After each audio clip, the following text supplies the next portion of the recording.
Þá ætlum við að tala Evrópusambandið eins og með þjóðin held ég að sé að gera hvað sem hún vilji eða ekki. Hægt og bítandi mun þessi umræða að taka yfir allt samtal okkar, jafnvel í heitupottunum. Og hingað komið ungt fólk, Þórhildur Pálsdóttir, hún í stjórn ungra gegn ESB og Óðinn Freyr Baldursson, hann formaður ungra Evrópusinna. Já, góðan daginn. Þannig að Þórhildur, þú neyjari og Óðinn jáari. Heyrðu, þetta náttúrulega margflókið mál og svona, má ég aðeins byrja að spyrja, þið sátt við að þjóðaratkvæðagreiðsluna í ágúst? Algjörlega, þjóðaratkvæðagreiðslan lýðræðisleg, þannig að við styðjum við það. Og þú sammála því líka? Ég náttúrulega bara mjög sáttur með þetta. Mér finnst það bara að vera besta leiðin til þess að fá þjóðuna til þess að ákveða þetta. Já. Það náttúrulega engin skylda fyrir því að hafa þjóðaratkvæðagreiðslu þetta mál. Það ekkert í lögum Íslands né Evrópu sem að segja til það hvort að við eigum að halda þjóðaratkvæðagreiðslu til. Síðasta sóttum á þess að væri þjóðaratkvæðagreiðslu. Akkurat. Og það ekki hefðin í Evrópu að taka atkvæðagreiðslu þetta mál. Mér finnst það bara hafa verið frábær ákveðun, sko. Já. Ég ætla að vekja athygli þeirra sem að horfa okkur í sjónvarpi að þau eins og svart og hvítt. Þórhildur í hvítri skyrtu en Óðinn í svörtum ból. Heyrðu, en líklega þetta eina sem að þið eru sammálum. En á hverju ætlar að segja nei? Á hverju viltu ekki sækjum? Sko, þetta náttúrulega margþætt mál. En í fyrsta lagi svona fyrir mig að þá 40% af stefnum sósíalistaflokksins ólögleg undir reglugerð Evrópusambandsins. Eins og maður sjá forgangsröðin í ESB stefnu eins og Madrid-skilyrðin og Lissabon-sáttmálin eru á skjön við okkar sýn við samfélaginu og okkar markmið. ESB setur samkeppni yfir grunnþarfir fólks og grunnstefna sósíalista þjóðnýting á auðlindum og opinber rekstur á grunnþjónustu sem fer á móti markaðssetningu ESB. Þess að þú nefnir þarna eru Íslands stjórnvöld hvað sem með á stefnu sinni, þannig að 40% af stefnu ykkar hvað sem ekki samkvæmt eins og þú segir lögum eða það ekki stefna stjórnvalda. Það ekki munur á stefnu stjórnvalda og því sem að þú taldir upp sem stefnu Evrópusambandsins. Það ég ekki verið við. Ég held að vera að vísa í svona skilyrði ríkisfjármálum og svona. Hvað nákvæmlega að vísa í? Bara fyrst sorry, ég svolítið að blanka. Þjóðnýting á auðlindum. Þið myndu vilja það. Það ekki þjóðnýttar. Það eru meira og minna í eigu Samherja og Breims og hvað sem En þú ert að segja að það að gangin í Evrópusambandið muni það gera enn torveldara fyrir ykkur. Já, nákvæmlega. Og svo aukalega ofan á það, já og líka skattalækkunin á jarðefnaeldsneyti sem ríkisstjórnin kom með væri bara ólögleg undir reglugerð ESB.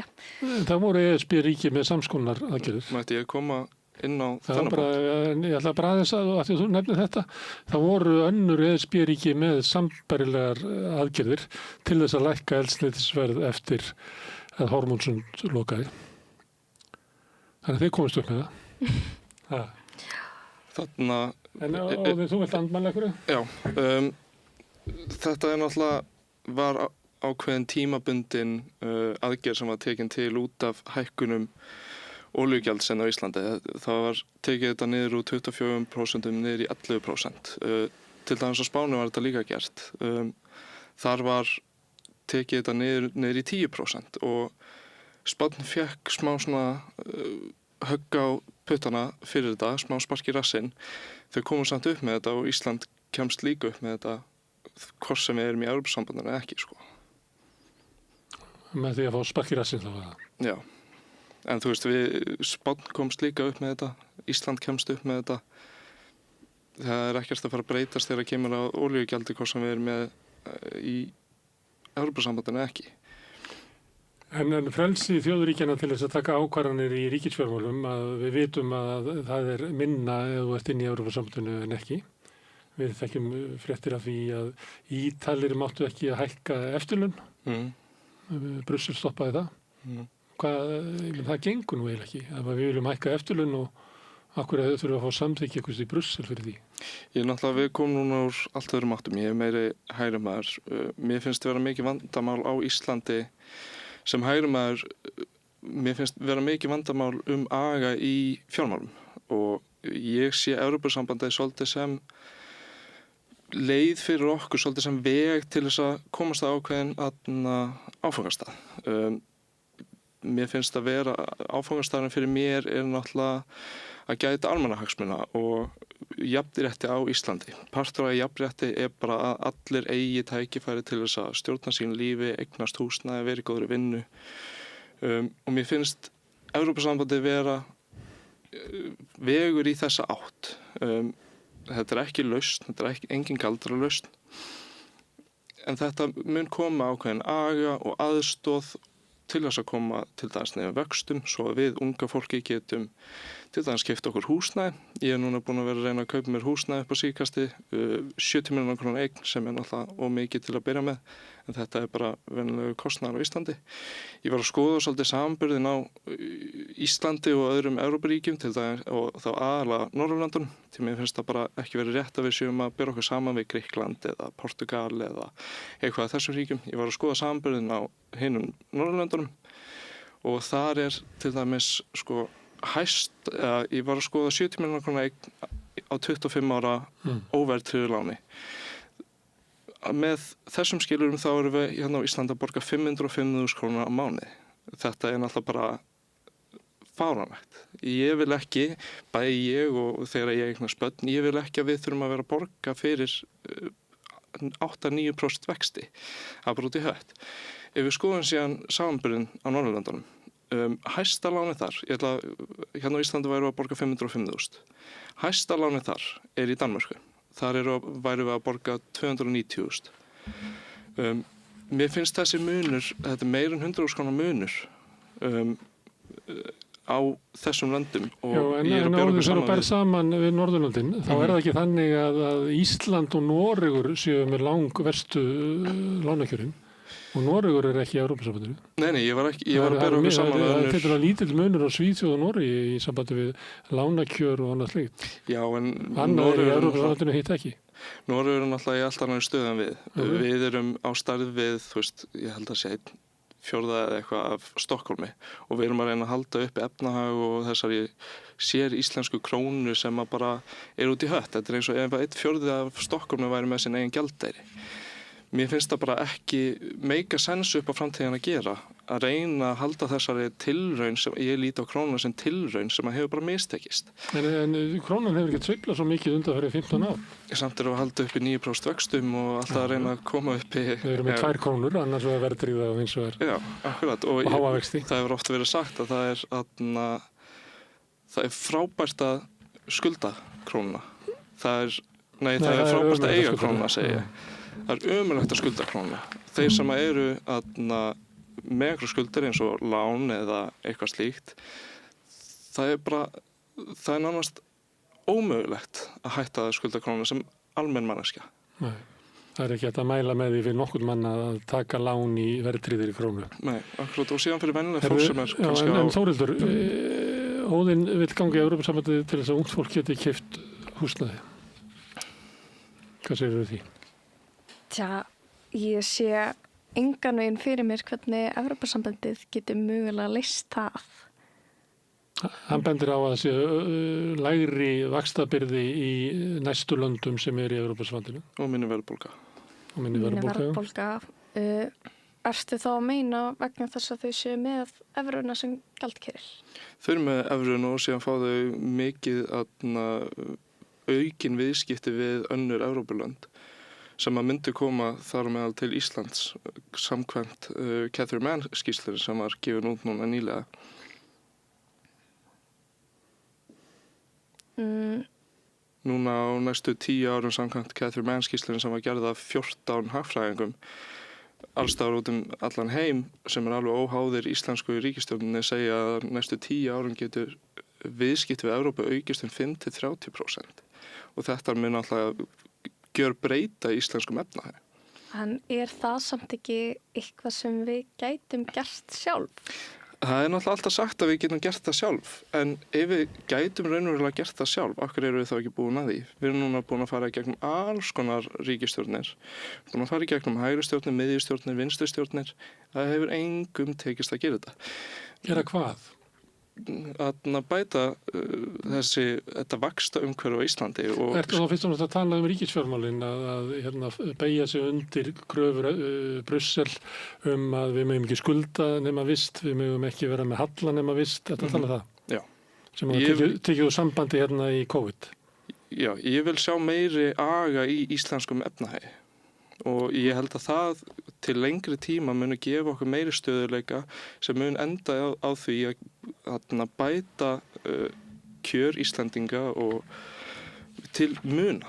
Og það sem að við erum ekki, höfum sýnt að okkur ekki treystandi að beygja okkur undir þessar kvaðir, en þá viltu fá kröfuna frá Brussel? Ekkert endilega. Við þurfum náttúrulega að uppfylla ákveðin skilyrði sem sagt Maastricht skilyrðin til þess að ná kröfum Brussels. En ég held að það náttúrulega með íslensku krónu og reyna að halda upp eða sem íslenska efnahag mjög dýrt og ef við náum að losna eins við þennan kostnað þá getum við til dæmis höldum uppi 1.000 milljarða gjaldeyrisforða sem 20% af landsframleiðslu Íslands. Ef við værum ekki að halda þessu uppi þá getum við náttúrulega, þetta gjaldeyrisforði sem bundinn annars staðar. Við getum til dæmis nota þennan kostnað til þess að setja í heilbrigðiskerfið eða í vegina eða eitthvað annað til þess að bæta lífskjör Íslendinga.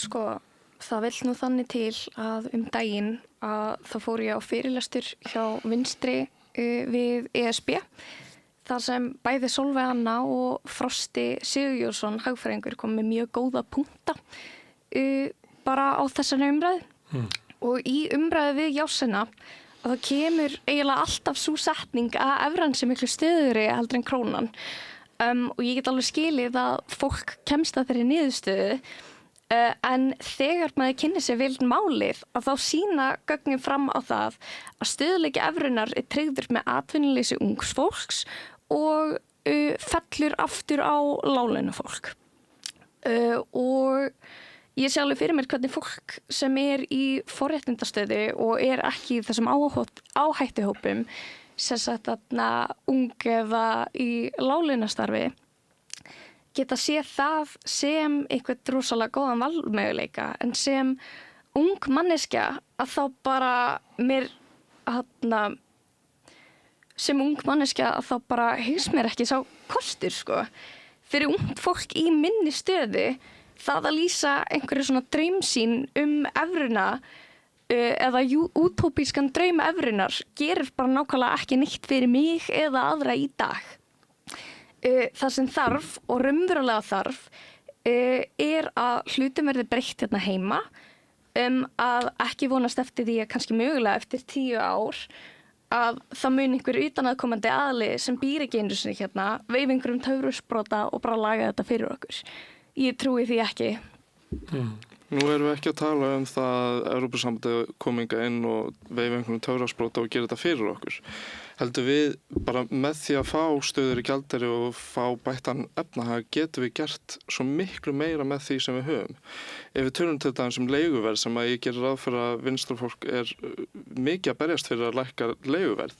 Ef við skoðum bara það að þurfa að borga þessi gríðarlegu lán, það kemur inn í leiguverð. Oftast eru leiguverð sett af, til dæmis segjum að ég kaupi íbúð og vilji leigja hana út í 3 ár. Eina sem ég þarf að gera að reyna að borga af láninu mínu. Þetta mun beint hafa áhrif á leiguverðið. Ef við fáum betri kjör fyrir Íslendinga þá getur til dæmis suma ykkar markmiðum verið uppfyllt með betri efnahag.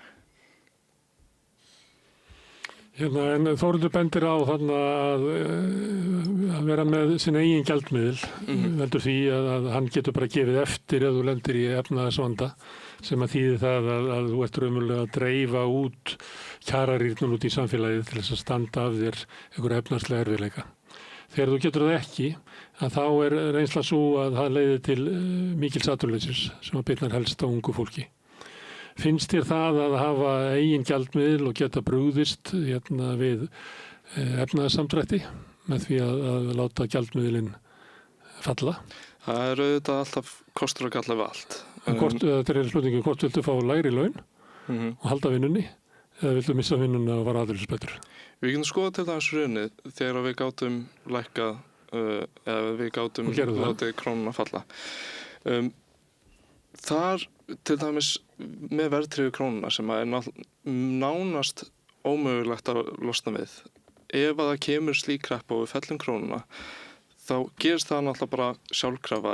Ef að fólk, sérstaklega láglauna fólk sem að taka þessi verðtryggðu lán, ef að þau eru með verðtryggðu lánin og verðbólgan springur eins og gerist þegar að krónan felld, hvað gerist þá? Þau missa húsnæðið. Þá heldur húsnæðiskostnaðurinn áfram að vaxa en launin lækka. Já.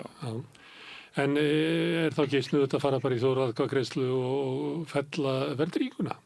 Það væri náttúrulega... Ef hún vandamálið? Það væri náttúrulega tilvalið. Ekki full langt að fara einhvern veginn í Evrópusambandið til að losna við verðtryggingu? Ég bara sé það ekki sem möguleika að losna við verðtrygginguna. Íslandi náttúrulega orðið að svolítið svona óligarki. Það bara að eiga húsnæðan á Íslandi og vera með aðgang að þessum gríðarlegu fjármunum sem eru til staðar hérna. Þú ert með svo mikið vald.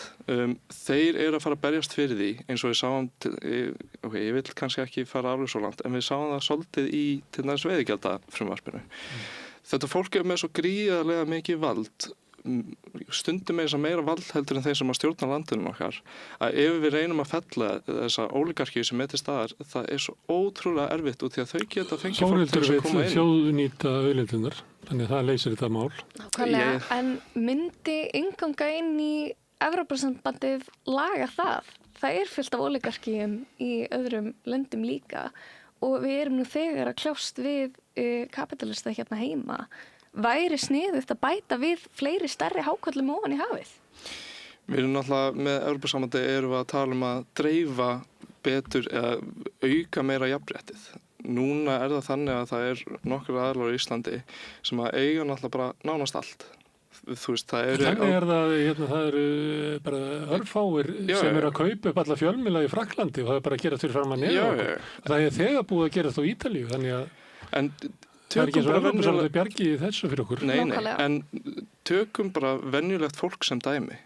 Ég sem ungu maður og þú sem ung kona, ef við ætlum að reyna að komast inn á bara fasteignamarkað eða við viljum gera eitthvað, það í alvörunni réttlátt að við eigum að vera að borga nánast 50% meira fyrir það sem margir líta á sem lífsnauðsynjar? Ég sé það ekki. Og bara bæði húsnæði og kostnaðar á matvörum og mörgu öðru. Ég sé það ekki sem réttan hlut að við erum að borga 50% meira heldur en löndin í kringum okkur fyrir lífsnauðsynjar. Við sjáum það að fasteignakostnaður meiri, matvörukostnaður meiri, með meiri samkeppni, með meiri stöðuleika eru þetta hluti sem að geta bæst ef við göngum inn í Evrópusambandið. Hann verðist kannski vera hár. Þú veist, ég meina hann er hár. Já, þú veist, ég meina matvörukostnaður. Já, hann verður það hár. Og ég meina þótt að Bónus sé ódýrasta búðin á Íslandi að það þýðir ekki að hún sé ódýr og þótt að í Evrópusambandinu að þá séu lönd sem virðast vera með ódýrari mat að þá í heildina að þá hann ekki ódýr. Þú veist, og ekki, þú veist, maturinn hérna alls ekki ódýr.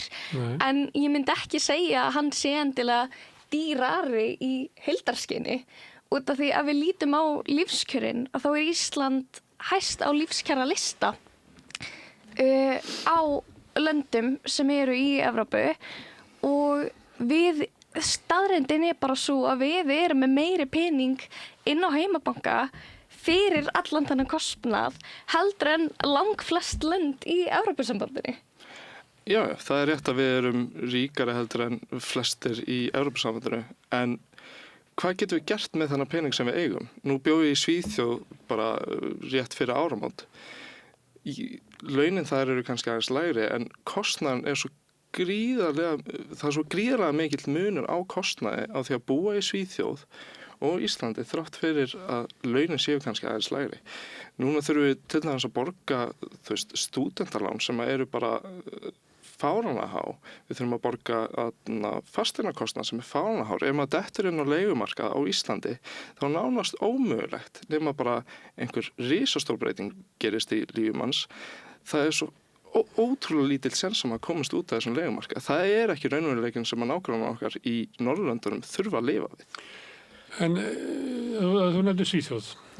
Þá hafðu þau náð tökum á leigumarkaði sínum áður að gengur í Evrópusambandið, áður að tóku upp evru. Það er ákvarðan sem að þau tóku, milljóna verkefnið, byggðu 1 milljón íbúðir í eigu sveitafélagana sem að hafa raunverulega haldið niður í leiguverði bara fram á okkar tíma. Er kannski aðeins að bresta núna, en það eru umræður það að fara út í eitthvað slíkt átak aftur, allavega meðal einhverja Svía. Þetta er allt ákvarðanir sem þessi samfélög tóku áður en þau gengu í Evrópusambandið. Íbúðakerfið sem er í Danmörku er meira en aldar gamalt, byggt á kröfum verkalýðshreyfingarinn á sínum tíma. Þannig að í sjálfu sér gætu við byggt upp réttarvernd og öryggi fyrir leigjendur. Það er alltaf hægt að gera alls konar. Það er ekki til að kemur, það er ekki eitthvað Evrópu samþykkt leigjendur sem að kemur. Nei. Við getum gert ótrúlega margt sjálf. En við gerum það ekki. Akkur ekki. Og þú að spyrja aðra stjórnmálum, en ég er því miður ekki við völd eins og er. En almenningur er alltaf að kjósa, ég held að almenningur sé búin að kjósa þessa verðtryggingu burtu aftur og aftur, alltaf flokka sem einhvern veginn lofaði að fella verðtrygginguna. En sem gerist aldrei, því miður. Og við getum alltaf gert ótrúlega margt sjálf. Við erum þjóð sem eru þekkt fyrir hugvit og við erum ekkert óvitlaus. Við getum gert ótrúlega margt, en síðan er raunveruleginn hvort það gerist eða ekki. Það er raunverulegi munin og það að gera hlutina sjálf, við þurfum ennþá að viðhalda því. Alveg eins og bara kostnaðurinn við það að halda upp í krónunni er svo gríðarlegur. Við myndum spara svo mikið og stöðuleiki er svo ótrúlega stór partur. Við viljum ekki vera að reka heimili bara eins og einhverjum fjárfestingarsjóði. En Þórhildur segir það sem þú sparar með krónunni, það borgar raunverulega bara með atvinnuleysi ungs fólks? Sko, við getum skoðað atvinnuleysi alla Evrópu. Ég held að nokkuð vissum að það séu enga forsendu fyrir því að Íslendingar myndi verða atvinnulausir bara út af því að við göngum inn í Evrópusambandið. Atvinnuleysi í Norður-Evrópu og Suður-Evrópu er ekki að sama þótt að þau séu öll í Evrópusambandinu. Núna var ég í þar senustu viku til dæmis með evrópskum stjórnmálmönnum og þá vorum við að ræða til dæmis Portugal. Atvinnuleysi þar er ekki út af því að þau eru í Evrópusambandinu, heldur þetta er ákveðin menning sem hefur skapast þar. Það eru engar forsendur fyrir því og engin raunveruleg tölfræði sem sýnir það að bara Evrópusambandi skapar atvinnuleysi. Jú, það sem að fólk kannski er að benda á er að það sem að gerist í efnahagskreppu þegar þú ert með getur ekki fellt gengið, að þá bitnar það á atvinnuleysi. Og atvinnuleysi er þannig að ef það er búið að vera atvinnuleysi, þú er búin að vera atvinnuleysi í 2-3 ár, þá verður það alltaf bara erfiðara fyrir því að komast aftur inn á vinnumarkaðinu og allt í einu verður þetta svona mein í samfélaginu sem að því að við bara aðlögum okkur alltaf að samfélaginu, við einhvern veginn aðlögum okkur að því og fólki á Spáni og víða Evrópu hefur bara eiginlega sætt sig við 20-30% atvinnuleysi meðal ungs fólks og það er bara og endalaust koma einhverju fram sem að segja alltaf að vinna gegn því svipað á verðtryggingu heima og ekkert gerist. Sko, hagfræði virka þannig að allar ákvarðanir sem eru teknar hafa allt sem er verið að reyna að laga hafa einhver önnur áhrif. Ég sé bara þann valkost á milli að geta stjórna á okkar eigin litlu krónu og stöðuleika. Það er náttúrulega rosa gríðarlegu kostur að geta stjórna okkar einn gjaldeyri. En ég sé bara kostin við það að hafa stöðuleika og geta rekið heimili sem er ekki rekið eins og fjárfestingarsjóður mun meiri kost heldur en að geta díla við þessa kreppu sem gerist á kannski 20 ára fresti. Og þú telur að besta leiðin til þess að laga íslenskan húsnæðismarkað sé að gangi í Evrópusambandið? Það er náttúrulega ekki eina sem við þurfum að gera. Það sé forsenda. Það mun hjálpa okkur alveg gríðarlega. Það sé ekki hægt að búa hér til heilbrigt húsnæðiskerfi meðan að við höfum krónuna, verðtryggða krónu og þessa háu vexti. Það er allt hægt. Það er allt hægt. Eins og ég segið, Evrópusambandi er ekki áfangastæðurinn. Það er vegur að áfangastæðurinn. Ég get farið til Akureyrar og tekið þjóðveginn eða ég get farið til Akureyrar og tekið hálendi á hest. Ég sé Evrópusambandið sem þjóðveginn sem við getum tekið til þess að komast á ákveðin áfangastæð og mun auðveldari hátt og mun ábyrgari og öruggari hátt. Þórhildur, ert þú fylgjandi eða viltu verðtryggingu? Geturðu endið því spurninguna? Viltu verðtryggingu eða viltu afnema verðtrygginguna? Eða sættur við það að verðtryggingi sé bara það gjald sem við þurfum að borga fyrir að hafa okkar eigin gjaldmiðil? Ég persónlega er á því að verðtryggingin sé bara það gjald sem við þurfum að borga. Já. Þannig ert þú fylgjandi því að fasteignafélög eins og Heimar geti bara sett sem á fullt af til þess iðnaðarhúsnæði, setji verðtryggingu á leigusamninga á lítil fyrirtæki og venjulegt fólk hérna á Íslandi? Nei. En þá varu þá á móti verðtryggingu. Verðtrygging er bæði á leigu og lánum. Þannig að þetta verðtryggja nánast allt. Það er verðtryggja krónu og síðan er óverðtryggja krónu. Þú sættir við verðtryggingu, en þessir háu vextir sem eru í Seðlabankanum, er það vegna þess að við erum með krónuna eða er það einfallega bara stefna núverandi stjórnar Seðlabankans að halda upp í háum vöxtum og tryggja þar með eignir þeirra sem að eiga og láta þá sem að skulda borga fyrir það? Ég myndi algjörlega segja að það sé stefnan. Þannig að væri hægt að hafa lægri vexti? Já.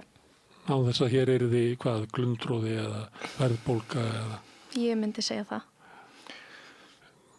Og einn komin.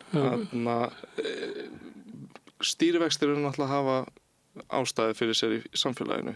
Við getum ekki leyft samfélaginu, ástæðan fyrir að það séu stýrivextir í samfélaginu er til að stjórna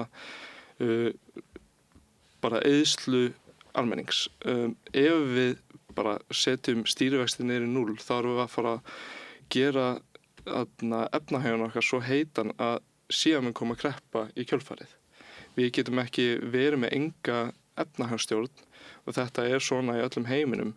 Hagfræðin segir það en þetta getur ekki alveg verið þannig, Óðinn, að því að ef maður skoðar munin á verðbólgu og stýrivöxtum, að þá er Ísland bara algjörlega sér á bát í heiminum með ákvæða stýrivextu upp á 3-4%. Þetta þekkist hvergi annars þar.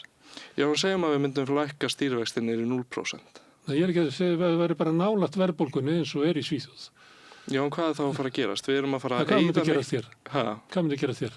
Hvað myndi gerast hér sem að gerist ekki í Svíþjóð? Það sem að í Svíþjóð eru stýrivextinni nálægt verðbólgunni, en hérna erum við með raunvexti stýrivexta bara í 3,5-4% og þar lendi raunvexti húsnæðislána í 7,5-8% sem að náttúrulega enginn getur staðið undir. Hagfræði er náttúrulega miklu meiri sálfræði heldur vísindi. Við getum alltaf giskað það sem mun gerast. Það sem ég held að muni gerast er að ef við lækkum stýrivextana til muna, það er náttúrulega ekkert skemmtilegt að hafa stýrivextina í 7,25 eða 7,5%? Hækkuð er ekki 7,5 eða 7,75, ég maður ekki. Þetta er náttúrulega ömurlegt. Ef við lækkum samt bara stýrivextina mjög hratt, hvað mun gerast þá? Fólk mun byrja að eyða meira. Þetta mun vera svona eins og 2005 og það er í kring. Gallin við stýrivextina er þá að þeir sem að borga eru þeir sem að skulda. Ef það eru ómikið peningum í umferð, þá getur það bara lagt skatt á þá sem eru með miklu peningana. En þið viljið það ekki Viðreisn, kannski? Ég er náttúrulega ekki í forsvari fyrir Viðreisn, ég er bara meðlumur. Þú sagðir áðan að vera hægri maður og hefði sagðið öðruvísi sjónarmiðaldurinn. Ég er miðju til hægri maður. Og ég er ekki í forsvari fyrir Viðreisn, ég ætla bara að taka það fram. Þú sagðir áðan að vera hægri maður, þess vegna leyfði ég mér að segja þetta. En ég get náttúrulega gíska endalaust hvað muni gerast. Við vitum það ekki fyrir víst, en það sem ég tel að muni gerast er að við munum vera alveg agalaus, við munum byrja að taka of mikið að lána, við munum byrja að eyða of miklu og við munum lenda í sömu stöðu við vorum 2007. eða allavega svipaða stöðu. Ok, en ef við göngum í Evrópusambandið, þá bara leggjum við niður Seðlabankann, fáum hann að 900 Hann mun ennþá vera til staðar. 900 milljarða af gjaldeyrisvaraforði sem að þú vilt dempa inn í hagkerfið. Nei. Ok, ég sleppi því. En þá lækka húsnæðisvextir við það að við göngum inn í Evrópusambandið og tökum við vöru eða hvað? Sorry, hvað segirðu? Að lækka húsnæðisvextir við það að við göngum inn í Evrópusambandið? Með tímanum. Það mun ekki gera svona, en það mun gerast vonandi með lengri tíma. Trúðu þú því að það gerist ef við göngum inn í Evrópusambandið þá lækki húsnæðisvextir? Ég efast það. En ekki það að það sé svona líklegra til lengri tíma. Þú bara telur að vera of mikla óvissu til þess að taka þessa ákvörðun? Já, ég get ekki kommenta á þetta. Þannig að það að fara inn í Evrópusambandið mun ekki laga neitt strax. Þetta er langtíma verkefni. Ég líti ekki á þetta sem eitthvað sem mun laga Ísland á 1 eða 2 árum. Ég líti á þetta sem framtíðarverkefni. Ég er ekki stjórnmálum til þess að laga það sem er að gerast í dag, heldur er að reyna að skapa, eða mitt markmið í stjórnmálum er að reyna að skapa framtíð þar sem að fólk á raunveruleg tækifæri hérna á Íslandi. Ég er ekki að reyna að komast inn í Evrópusambandið út af því að mér langar að gera Þýskalandi eða Frakklandi eða Svíþjóð eða Danmörk eitthvað betra. Ég sé þetta sem besta valkostin fyrir því að bæta lífskjör Íslandinga, bæta tækifæri Íslandinga og ástæðan fyrir sérstaklega núna í ágúst fyrir því að segja já er bara það að fá að sjá hvað er í boði. Mér langar að sjá að við getum fengið að stjórna okkar eigin fiskimiðum og landbúnaði. Mér langar að gera sjálflausnir sem að make sense fyrir Ísland. Markmið Íslands og Evrópusambandsins eru þau sömu. Við viljum sterk lönd. Evrópusambandi er ekki að reyna að fá lönd inn í, ekki að þau séu eitthvað að sækjast eftir, en Evrópusambandi vill ekki sjá lönd koma inn og veikjast til muna. Nei, það eru ákveðin rök fyrir því að Evrópusambandi hafi veikt Grikkland til dæmis í Við erum alltaf bara... Þú þekkir þá sögu? Já, en við erum alltaf bara alls ekki í sömu stöðu Grikkland. Það eru margir sem að segja að Evrópusambandið hafi veikt Eystrasaltslöndin með því að láta þau beygja sig undir svona nýfrjálshyggjulegar hugmyndir í ríkisfjármálum og veikja raunverulega svona grunninn við samfélagsins að gera það veik. Þannig að þessi rök er alveg til að Evrópusambandið hafi. Þannig að það er ekki fráleit hugmynd, þetta er bara þetta er rætt og ég skil það alveg. Og allt hefur kosti og galla. Við þurfum alltaf að skoða samanburðin á löndunum. Við erum ekki Grikkland og við erum ekki fyrirrandi Sovétríki eða Eystrasaltsríki eða eitthvað þannig. Við þurfum að skoða samanburðin við Ísland og önnur sambærileg ríki eins og þau sem eru til staðar í Norðurlöndunum. Þess vegna reyni ég alltaf að tala bara út frá því sem að hefur gerst í Norðurlöndunum og er til staðar þar. Þórhildur, hugmyndin á bak við Evrópusambandið að Evrópuríkin tækja höndum saman til þess að þróast í sameiningu, tryggja frið í álfunni. Ertu á móti svona Evrópusambandinu sem hugmynd eða ertu á móti því hvernig Evrópusambandið hefur þróast? Ég er á móti því sem eða bara hvernig Evrópusambandið hefur þróast. Þetta er markaðsdrifið yfir þjóðlegt kerfi. Og það sem ég hef rosalega miklar áhyggjur af er bara afstaða Evrópusambandsins gegn þjóðamorði. Ég hef rosalega mikla áhyggjur af hervæðingu, svo líka Frontex sem er landamæra og strandgæslustofnun á vegum Evrópusambandsins sem ber ábyrgð á staðfestum 73.000 dauðum. Palestínumál eru vandamál. Áttu við þá sem hafa farist í Miðjarðarhafinu? Já, eitthvað svoleiðis. Og ESB er líka í virkum viðskiptum við Ísrael og er algjörlega aðgerðalaust gegn þjóðamorðinu. Við erum í virkum viðskiptum við Ísrael. Já, og ég er á móti því. Já. Ég vil ekki að það aukist með inngöngu í Evrópusambandið. En þú nefndir Spán áðan. Spán hefur verið með svolítið svona aðra afstöðu gagnvart Ísrael heldur en Evrópusambandið sem heild. Er ekki ákveðið svigrúm til þess að ríkin, að því að Evrópusambandið tekur ekki yfir utanríkisstefnu ríkjanna? Sumir í NATO, önnur ekki NATO. Sumir í Schengen, sumir ekki Schengen. Já, þannig að það er ekki alveg þannig að þú beygir þig í utanríkismálu, þú fellir ekki í burtu allt fullveldi þótt að margir neyjarar vilji tala um fullveldi, það er nú kannski frekar svona hægra megin sem að menn nota það hugtak. Sko, varðandi fullveldið, þá er rosalega oft vísað í að við fáum sæti við borðið og í ofur einfaldriði mynd þá er ESB þannig uppbyggt að heildarhagsmunir sambandsins eða uppbyggð að heildarhagsmunum sambandsins eiga ávallt að vera í forgrunni og áhrif ríkja því í samræmi við íbúafjölda og við yrðum fámennasta og áhrifaminnsta ríki sambandsins. Ísland fengi bara til að taka sem dæmi 6 þingmenn af 726 á Evrópuþingi. Sem er svipað á Malta og það er ekki alveg þannig að Malta sé alveg að gefast upp á því að hafa svona fáa þingmenn. Þessi smarri svæði það sættast bara við það alveg eins og bara minni kjördæmin sættast við færri þingmenn. Ég vil líka bæta því við að með við höfðatölu er þetta mun fleiri þingmenn en við ættum í raun og vera að fá. Þannig að þú ert að meina að þetta sé svo lítið að við munum hvort sem engin áhrif hafa. Svolítið svoleiðis. Við tölum til dæmis því þú talar um hervæðingu í Evrópusambandinu. Ef að það myndi verða að raunveruleika þá væri það ákvörðun sem segjum að við myndum koma inn í sem að 28 mismundi ríki myndi þurfa að samþykja. Það fara einhver svona stóra breytingar í gegn nema allir samþykja. Og Ísland hefur þar eitthvað að segja. Við höfum algjört neitunarvald sérstaklega þegar kemur á svona stórum breytingum. Grikkland gæti sagt nei við hervæðingu eða Austurríki gæti sagt nei við hervæðingu bara sem dæmi út af því að til dæmis í Austurríki hervæðing í Evrópusambandinu er beint gegn stjórnarskrá Austurríkis. Þau eru aldrei að fara að segja nei við einhverju hervæðingu þar. Nei, þau eru aldrei að fara að segja já við einhverju hervæðingu þar. Það er nú fljótt að breytast eins og breytt afstæða þjóðverja til hervæðinga núna heldur var bara fyrir 3 árum. Já, það getur allt breyst. En samt sem aðar þá þurfa öll ríki að samþykja svona stóra breytingar og þetta eru 3 mismunandi stofnanir og með við höfðatölu erum við með mjög mikið vald í raun og veru, værum með mjög mikið vald í raun og veru innan Evrópusambandsins. Þorður, má ég spyrja það öðru, að því að stundum þegar maður hlustar á svona neyjara að þá finnst mér eins og séu raunverulega að tala gegn EES-samningnum. Þannig að ef það ætti alltaf ganga tilbaka sem þeir telja að vera slæmt við að ganga inn í Evrópusambandið, þá ættu við bara að segja upp EES-samningnum. Myndir þú vilja skoða það að því að þar fáum við kannski 80% segja sumir af því sem að tilheyrir aðild af Evrópusambandinu er komið inn í EES-samningnum.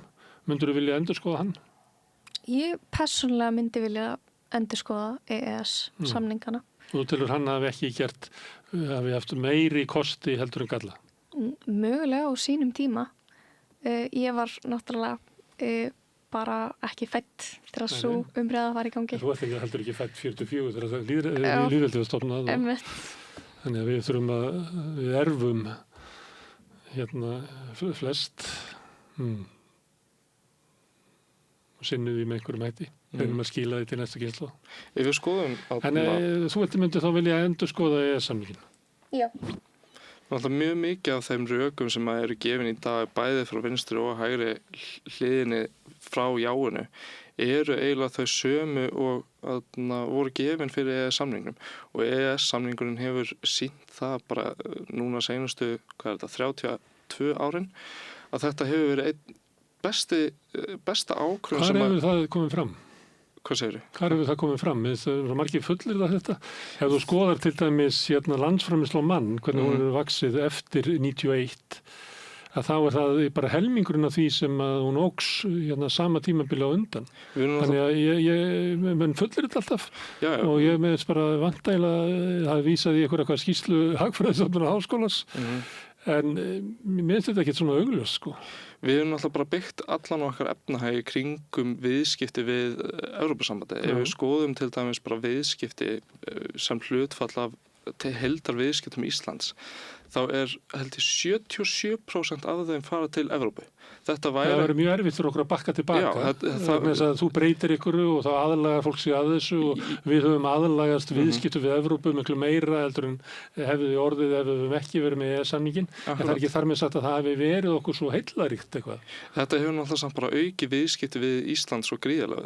Við getum til dæmis líkt þessu við Brexit, þar sem það var tala alls konar ókosti við Evrópusambandi, en raunveruleikin bara sá að Brexit hugmyndin ekki svo slæm, en það sem gerðist að þau byggðu bara allan efnahag sinn upp í kringum viðskipti við Evrópu.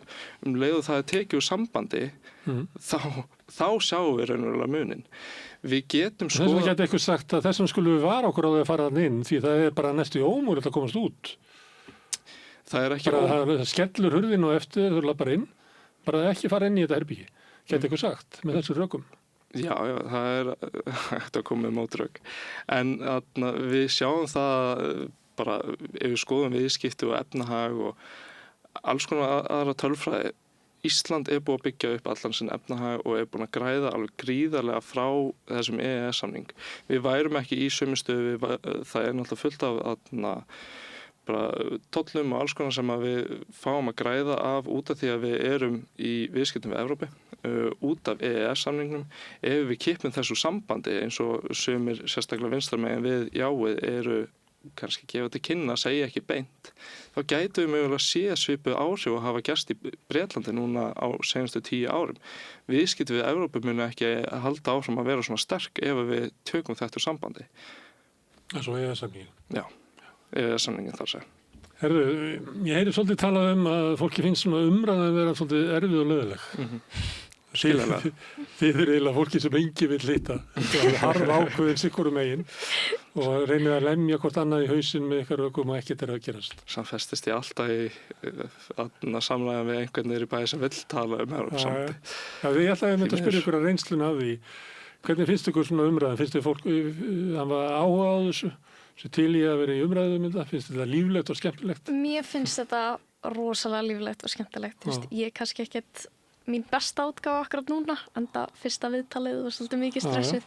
En þegar ég er í mínu elementi, þá elska ég að tala við fólk þetta og mér finnst ógeðslega gaman að sjá hvað þetta mál snertir marga. Og já, við erum ekki neikvæð, það er bara rosalega margt mikið skemmtilegt og skemmtilegar umræður sem hægt að taka við fólk. Já. Ég sé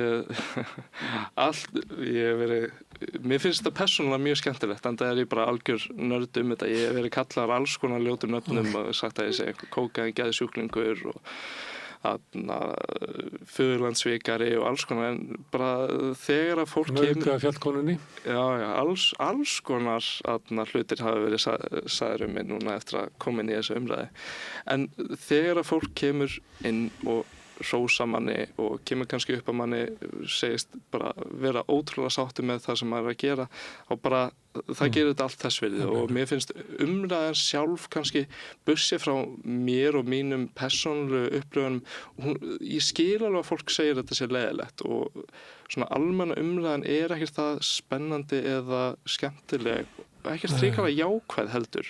Nei, almenna umræða, ég það sem að ég var eiginlega að vísa, ég að fólk hafi minnst þolgagvart að hlusta á til dæmis Sigmund Davíð og Þorgerður Katrínu vera að tala með þeim á. Já, ég að fólk hafi bara ekkert þol lengur fyrir því. Við sáum til dæmis þess vegna svo gaman að fá ykkur og eitthvað annars konar fólk til þess að ræða þetta, þetta er mikilvægt mál. Þetta er mjög mikilvægt mál. Og það má eiginlega ekki festast í þessu nagginir í þingi. Sko. Akkurat, og þetta náttúrulega gæti verið stærsta hagsmunamál bara okkar kynslóðar og okkar bara lífstíðar og við sáum það til dæmis núna í þáttunum í Silfrinu með Sigmund Davíð og Hönnu Kötu og Lilju og hver var aftur fjórði? manna ekki. Já, það er óbærilega leiðilegt. Óbærilega leiðilegt og til að fólk fer bara í einhverja skotgræfi sem þau er ekki tilbúin Dagur B. var ekki hann var hann. Já, það getur verið. Hann reyndar Sigurður Davíð var alltaf að segja Dagur B. var alltaf að segja það sama. Já, Dagur reyndar ótrúlega skemmtilegur í persónu en svona að almenna umræðan hefur verið ómikið ofan í skotgröfum og fólk er alltaf frekar að ráðast á mannin frekar en boltan. Mér finnst það ótrúlega leiðilegt hvernig hún hefur þróast þessi umræðan og hún muni örugglega þróast í verri átt núna sem líður á sumrinu. Heldur það? Ég er hræddur það og ég held það en ég virkilega vona að það gerist ekki. Óðinn er í svona félagi sem er meira og minna fólk eins og hann. Þú ert eins og er í félagi þar sem að á stoppfutunum ykkar það var bara Snorri Más svona taka selfie og eitthvað fleira. Er þetta í skrítikompani að vera í?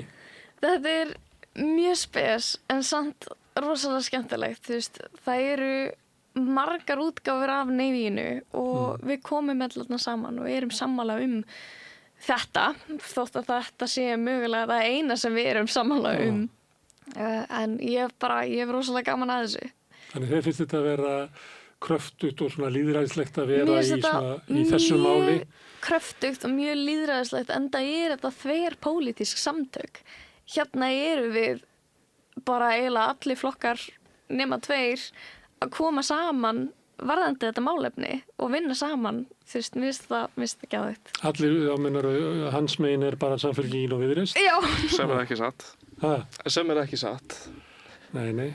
Það þarf ekki að leita langt til þess að finna. Það er að hljóta að vera ykkur fleiri með við kannanir, sko. Það er fólk frá flokki fólksins og Pírötum og maður þarf ekki að leita langt til þess að finna fólk ungur og Vinstri grænna. Þegar einhver könnunum var gerð afstöðu til, ég man ekki hver spurningi var þá, hvort það ættum að ganga í Evrópusambandið, að þá kom til þessi ljós að meðal kjósenda sósíalista og meðal kjósenda flokks fólksins og Vinstri grænna voru sko eiginlega fleiri jáarar heldur en neiarar. Sko. Já, og þá hafa menn sagt að vandinn er bara fórusta þessara flokka sem að hafa vilja reka einstrengislega afstöðu til Evrópu. Já, ég bara, þú veist, það kemur ekkert óvart að það sé niðurstaðan, en það eru hægri mennirnir búin að vera mjög duglegri í að taka þessi samtöl og vinstrið hefur ekkert verið eitthvað sérstaklega að gagnrýna Evrópusambandið og ég er eiginlega bara handviss það að þegar við tökum þessa umræðu muni þau skipta skoðun. Þannig að þú sér fyrir þér að sé þess vinstra fólk sem vil gangi í Evrópusambandið að þau hefur bara heyrt hægri rök Sigmund Davíð og félaga að halda þeim fram. Já. Og svo heyra þeir þína rödd að þá segir, Evrópusambandið er nokkið alveg bara rödd vinstrisins. Já, ég á ekki að velja Evrópusambandið af því að þeir sem hafna því eru andstæðingar mínir. Já. Það er það sem það er nefnilega alveg bara, það er algengara heldur en ég hélt. Ég fekk skilaboð á bara samfélagsmiðlum þar sem var manneskja að spyrja mig út í af hverju ég væri á móti Evrópusambandinu og svo þegar ég útskýrði það og þá sagði manneskjan við mig bara, þú veist, ég hélt að þetta væri gott út af því miðflokkurinn er á móti þessu og það sem við erum að sýna fram á með þessu er að það er ekki bara miðflokksmenn sem er á móti þessu og að eins og ég hef sagt að það eru margar útgáfur af Neiinu og við erum öll einhvern veginn með okkar ástæður. Þannig þú ert ekki hrædd að þú farir að vera á móti nýjum húsum og fleira sem að og bara fara að borða hrátt hakk. Hrátt hakk? Herru, þú ert hræddur að umræðin verði erfið í sumar. En þú ert ekki á því, eða hvað? Ég er ekki á því. Þú veist, ég meina vissulega að þá er fólk sem beitir orðum mjög illa og ég styð það engan veginn. Við viljum rækta málefnalegar umræður og styrkja við þær og virkja fólk í þessu. Og já, það er eiginlega bara allt sem þetta er í hug. Ok, síðast þegar var þjóðaratkvæðagreiðsla, þá var yfirgnæfandi meirihluti sem studdi nýja stjórnarskrá. Það hins vegar var ekkert úr því máli. Margt bendi til þess að niðurstaðan núna getur orðið mjög naum. Og ef við leikum okkur aðeins að því, hvað merkir það ef að munar 13 atkvæðum? Hvað ætlar að gera við það? Ég vil sjá bara meira hreina meirihluta. Það eina sem að ég í þessar atkvæðagreiðslu sem Það er að segja að ef það væri 52% hérna sem að segja já, 48% nei, að það sé ofnaumur meirihluti til þess að það sé raunverulegt umboð til þess að kjósa. Nei. Ég bara svo lengi sem það er bara eitt atkvæði. Bara eitt atkvæði, þá vil ég fá að allavega að fara niður þennan veg sem að við ætlum að fara 29. ágúst. Og þetta gildir í báðar áttir. En er hægt að draga helmingina þjóðinni inn í Evrópusambandið þegar hún vill ekki verða? Við erum náttúrulega ekki að draga helmingina þjóðinni inn í Evrópusambandið núna 29. ágúst. Þetta verður alltaf önnur spurning þegar við förum í seinni atkvæðagreiðsluna eftir að við erum búin að breyta eða fara í gegnum þessa vegferð sem við viljum fara. En núna, ég lít á spurninginu núna 29. ágúst sem bara það hvort við viljum fara í samningaviðræður eða ekki og í þessum kosningum þá vil ég bara sjá, eitt atkvæði er nú fyrir mig persónulega. Það er önnur spurning, ég veit að Kristrún Frosta er búin að tala eitthvað annað en ég tel eitt atkvæði vera nóg, það er meirihluti þjóðarinnar. Hún verður alltaf verið uggandi svona að þetta geti klofið þjóðina með einhverjum hætti og þetta væri og ég snerta. skil það alveg að þetta mun kljúfa þjóðina en við sjáum það að allar stóra breytingar kljúfa þjóðina. NATO klauf þjóðina, EES klauf þjóðina, við sáum það núna nýlega í Ungverjalandi, það klauf þjóðina. Ætlum við að segja það bara út í að þetta klauf þjóðina, þetta sé slæmur hlutur. Ekki, ég bara sé ekki alveg rökin í því. Ég skil að hún vill vera varfærin í þessari vegferð en það er hún forsætisráðherra en ég persónulega vil bara sjá meirihluta sama hver hann er, fara niður þennan veg, síðan getum við tala hvað kemur eftir það. Þórður, hvernig lítur þú á það? Ég meina ef að hann vinnur með einu atkvæði er þá bara svona lýðræðislegt að sætta sig við niðurstöðuna í lýðræðislegum kosningum eða er þau bara strax daginn eftir komin í ný samtök hérna sem eru gegn aðildinni? Ekki umsókninni heldur bara aðildinni. Já, ég veit ekki alveg hvernig ég á að svara þessu. Ég er ekki búin að... Þetta er eiginlega spurningu hvort þú óttist að þetta mál einhvern veginn búið til gjá sem er svolítið hættulegt í pólitík. Það er hættulegt bara í Londonum í kringum okkur. Við sjáum að maður ætti helst ekki að leika sér að þessu. Já, ef það munar einu atkvæði þá er ég vissum að það er fólk sem verður brjálað en á sama tíma þá er alltaf eitthvað fólk sem verður brjálað. Þannig að ég veit ekki. Já, þetta er svona spurningi hvar umbúðið liggur. Guðrún Hafsteinsdóttir vann í formannskjör í Sjálfstæðisflokknum með mjög naumu og einhvern veginn finnst manni svo flokkurinn hef aldrei veitt henni eiginlega fullt umboð. Hún er eiginlega búin að vera að sækja vinnu sem formaði síðan. En ef við skoðum bara þessar atkvæðagreiðslur ríkisstjórnin þarf ekkert umboð. Í raun og bara ef við skoðum lögin þá þarf hún ekki einhverja utanaðkomandi hún mun ekki sækja aðild ef hún tapar sko. Nei, akkurat. Mér finnst þetta að vera lýðræðislegasta leiðin til þess að fara. Ef við fáum nei með einu atkvæði þá þarf hún að mínu mati að virða þá niðurstöðu. Og ef að það kemur nei með einu atkvæði og þau fara ekki eftir því sem að þau munu gera, trúi ég, ef að þau fara ekki eftir þessu þá er ég mættur niður á Austurvella mótmæla. Mér er alveg það líka mjög ólíklegt sem að sérstaklega bara út af flokki fólksins og fleira ríkisstjórn að ég sé það bara ekki geta gerst að ríkisstjórnin fari gegn höfnun þjóðarinnar á þessu. En hvernig fer þetta, Þórður? Hvernig fer hvað nákvæmlega? Þjóðaratkvæðagreiðslan, 29. ágúst. Ég hef byrjað að spá. Já. Ég meina, ég ætla að trúa á það að það verði nei. Nei, 29. ágúst. Naumt eða 60-40 eða? Ég veit það ekki. Ég er ekki... ég er að við að spá. Tölvustöndum það sem hefur ekki gerst, sko. Já. Sko, ég er auðvitað engin spákona, en ég ætla að vonast eftir því að það væri meiri hluti sem er nei og þá 60-40 eða jafnvel 70-30. Svo mikið? Já. Ok. Óðinn, hvernig verður það? Í þessari atkvæðagreiðslu vona ég auðvitað til þess að sjá 100%, 0%.